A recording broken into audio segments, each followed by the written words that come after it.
Hey everyone, welcome back to a Little Mo Gaming. There's a little fist bump for you there. I don't know why I did that. But welcome back to the channel. And here is a new episode I want to call a LittleMoeGames I Bought. It's going to be my second episode. Yes, I did do the first one, which was my first video on the channel, where I showcased a bunch of games that I bought over the holiday season.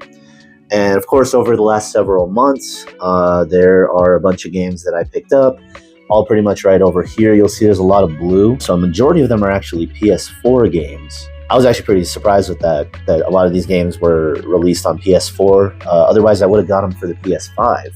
With that being said, I wanted to give it a little more creative of a name other than, like game pickups or something like that. So without further ado, here is a LittleMoeGames I Bought. And we're going to jump right into it, start off with a few Nintendo Switch games here that I picked up. So the first one here is called Bloodstained Curse of the Moon.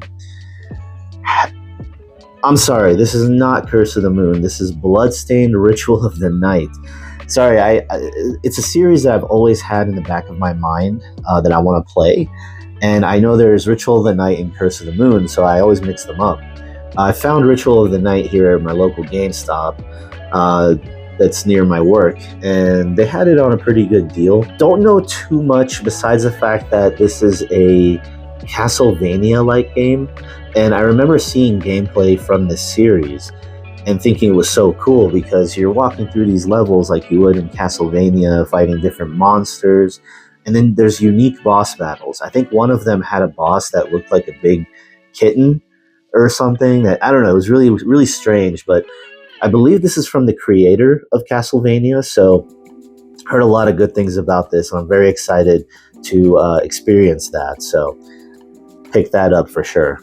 Some of these games I bought simply because the cover looked cool, and I grew up in the 90s, early 2000s. I couldn't really buy any game that I wanted at that time. A common theme that I've seen in videos where people talk about that era is that you would just go to the store and buy a game just based off how the cover looked. There weren't reviews, there weren't, videos online where you could go see like what the gameplay is like, what someone thought of it. You would just look at the cover, and if the cover interested you, you'd buy the game. And so this one right here literally was that. I got onto limitedrun.com, which I peruse from time to time, and they had this game pop up called Slipstream. Just as soon as I saw the cover, I was like, okay, I'm in. I clicked on it and looked at it. You can look at the back of the case here. It's basically a love letter to retro 80s, 90s arcade racing games, which I found to be really cool. So I had this like in my limited run wish list for a while. And then as soon as they put the last chance note on there, because when they put a game up, it's on there for a certain amount of time, and then they say this is your last chance to get it. So I pulled the trigger on it because over the past year, I've been playing a lot of older games. Number one is Outrun, a old school Sega arcade racer. I believe it came out on the Master System back in the day, and then it's been ported to several different consoles. I downloaded it on the Nintendo Switch through the Sega Ages collection, where they remastered the game. It was so fun to play. I'll show some footage here from my Switch of Outrun.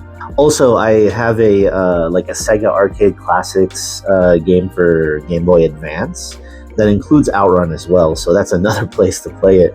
But yeah, Outrun is super fun. When I finally got Slipstream in just a few weeks ago and I popped it in, what a blast. I mean, it literally feels like you're playing Outrun, but like a completely new, unique version of it, because they have a mechanic in there called Slipstream, and they also have a drifting mechanic where when you hit the corners, you got to hit a button combo, and you got to hit it at the right time to hit that corner with a drift, and it's so satisfying when you do that.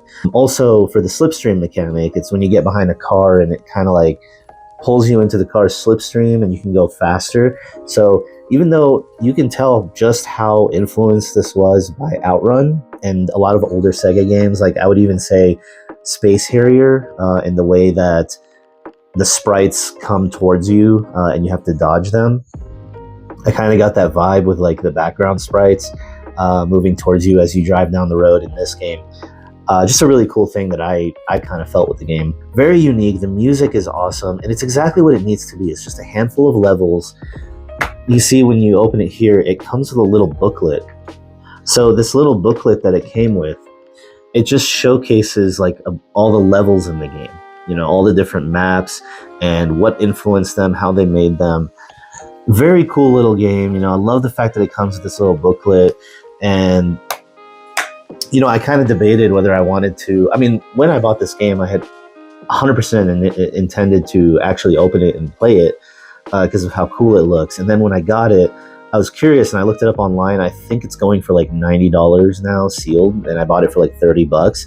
Honestly, like, I don't really care. I wanted to play the game, and that's the point of all these games that I'm buying here, is that these are games that I actually want to play, and I don't want to just keep them sealed in my collection. So Slipstream, very cool game, very excited to have that, and I can't wait to spend more time in this game in the coming months, and probably I'll pick it up and play forever, honestly. This I got on a whim. I saw it on sale for about $9 at GameStop, and that's Who Wants to Be a Millionaire. So yes, I grew up, like I said, in the 90s, early 2000s, when Who Wants to Be a Millionaire was such a big deal on TV. I have a lot of memories of, you know, late nights being up with my family, watching Millionaire on TV, you know, rooting for the person to win. And I think I only saw someone win like once or twice. In fact, I actually have a really unique memory where when we were kids, we lived in North Dakota, and we lived in a little town called Garrison. My dad, he worked in the bigger city, which was about an hour away, if I'm not mistaken, maybe 30 minutes, 45 minutes. When you're a kid, you know, 30 minutes feels like an hour sometimes. So I remember we had to drive a little ways to get to the city where my dad worked. There were times where he would stay there for like an entire week in a hotel. And so we would go to visit over the weekend and we'd stay in a hotel. This was a very common thing when we were kids. And I remember being in that hotel room and just being up at night watching TV. Who Wants to Be a Millionaire would be on. And I remember there was this one guy who actually won, and it was super exciting. So yes, Millionaire, I think I spent a little more time on it than I wanted to here, but you know, it is a very nostalgic thing. You know, it's a show that I used to watch with my family growing up, and playing the game, you know, I mean, it's fun. You know, you pop it in, you get that little Who Wants to Be a Millionaire novelty experience. You know, for $9, I was like, why not? You know, it's really fun. Maybe one day I'll get together with, you know, a group of my friends or brothers, and we'll play this game together.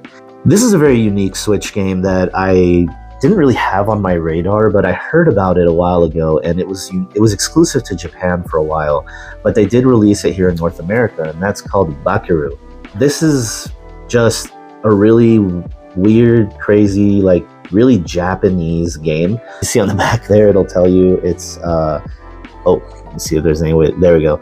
A tornado of evil, festival, power, disaster strikes Japan. Bakeru's adventure begins in the Japan-esque wild action game. Yeah, it's a very Japanese game. I think it's like an action platformer type game where you just play as this unique looking character. Honestly, I wanted this just because, again, the cover looks really sick. The gameplay that I saw looks fun, and I will be playing this soon, so I will probably talk about this in one of my Little Mo Gaming at Lunch videos when I do play it, just to talk about my thoughts on that. But a very, very unique looking game. Wanted to try. And the last game I have for Nintendo Switch here, and this was a must-buy for me. It's something that I've actually been waiting for years. I anticipated that they were going to do this. It was a no-brainer.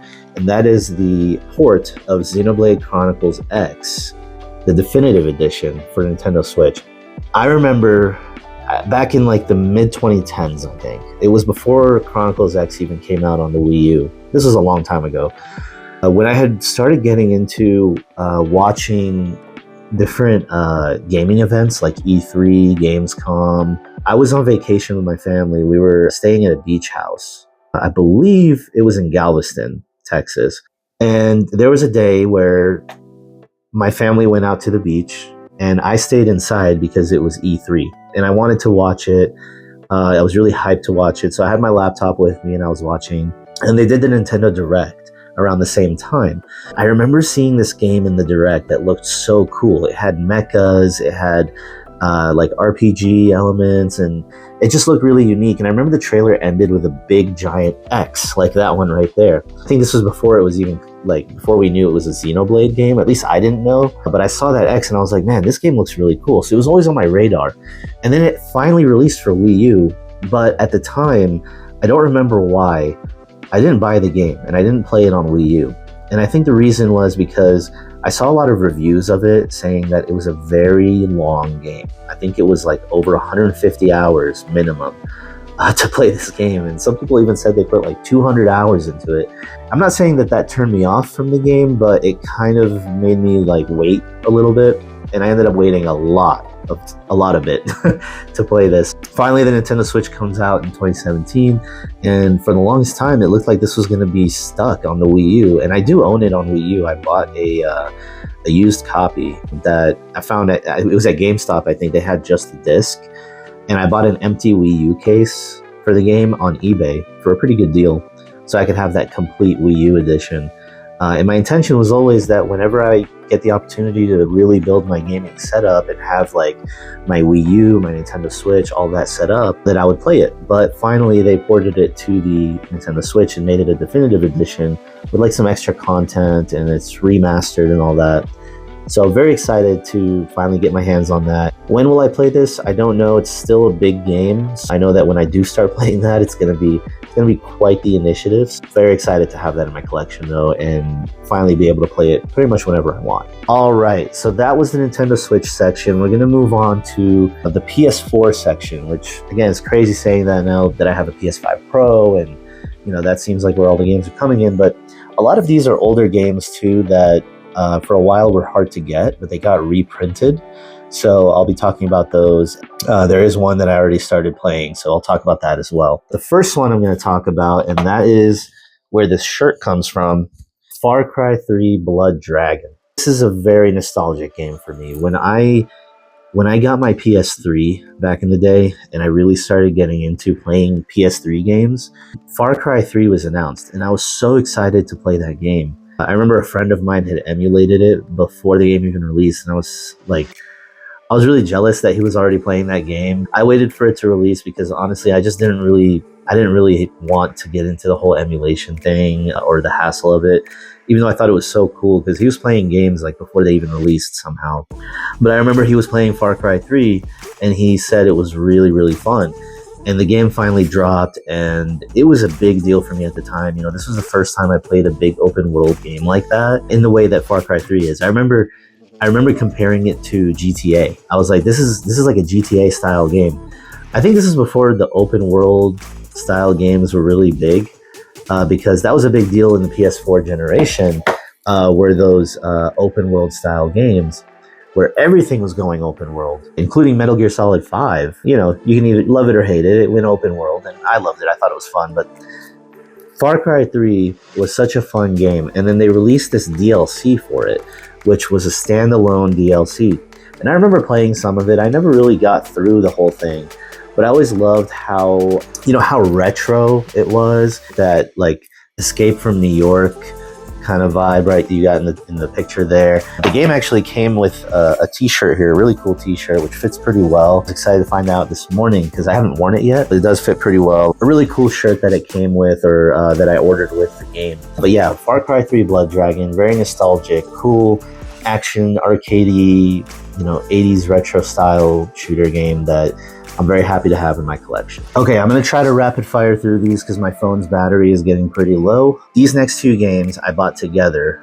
These are older games that got reprinted. For a while, the PS4 copies were hard to find and they were very expensive because they were out of print.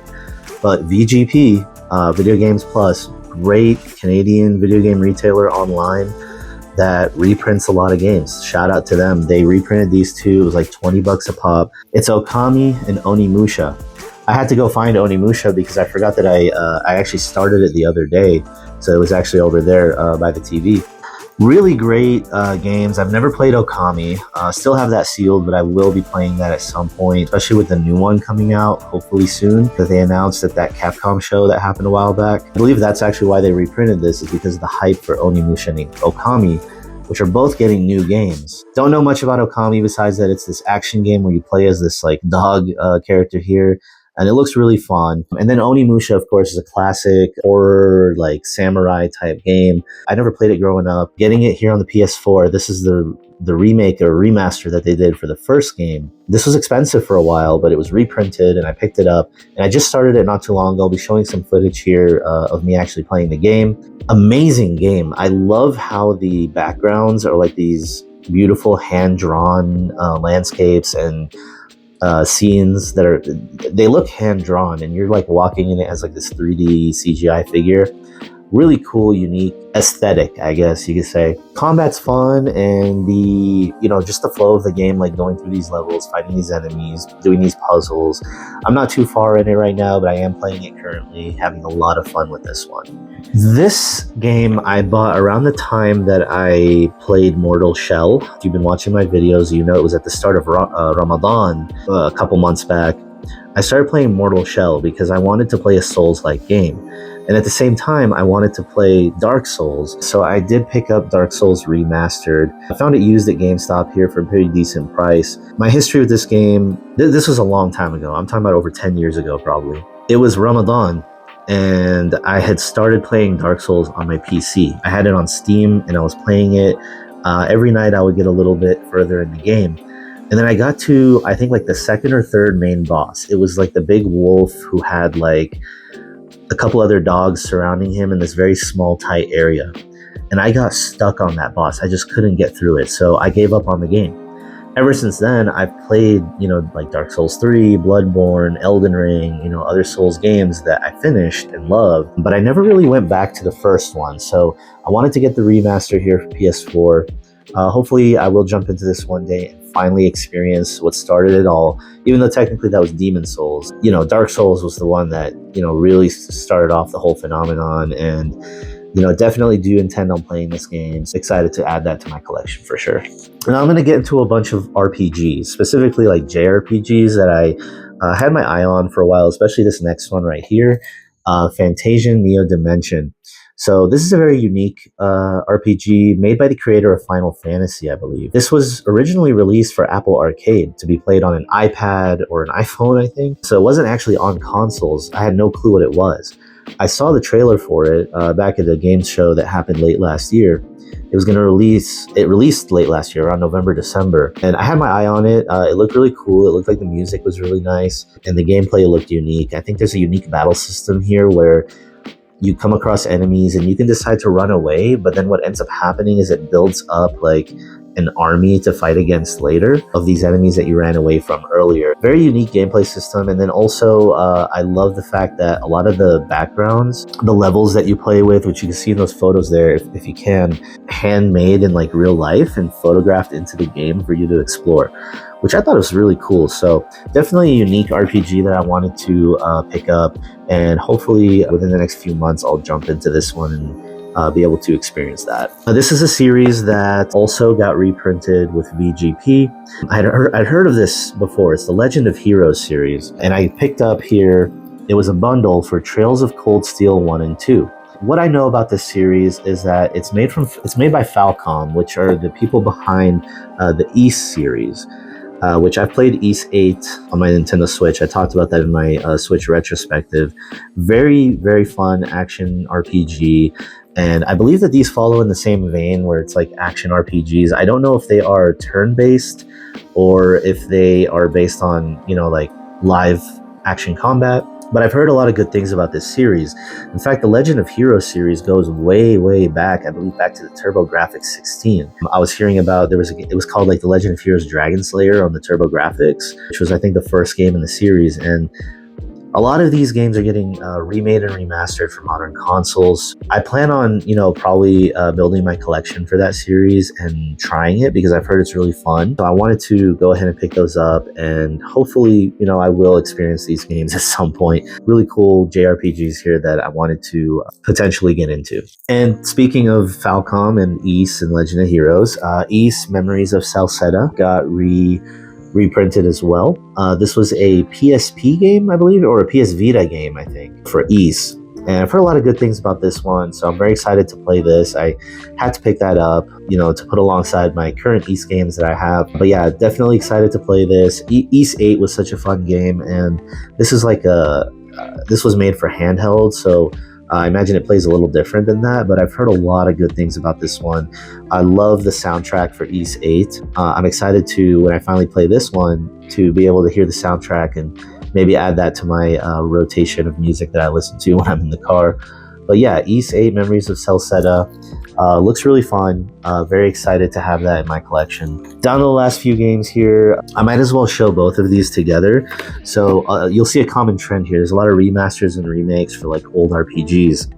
And the truth is, these are RPGs that I've heard a lot about over the years that I've always wanted to play. It was, for a while, really hard to play these. You couldn't play them on modern consoles, so like you had to get the old console and then buy the game, which is probably really expensive for a lot of these. So that is the Lunar Remastered Collection, and also the Final Fantasy 1 through 6 Pixel Remaster, or I think they called this one the Anniversary Edition. Let's talk about Final Fantasy first. This specific copy here, the PS4 copy, was very expensive for a long time.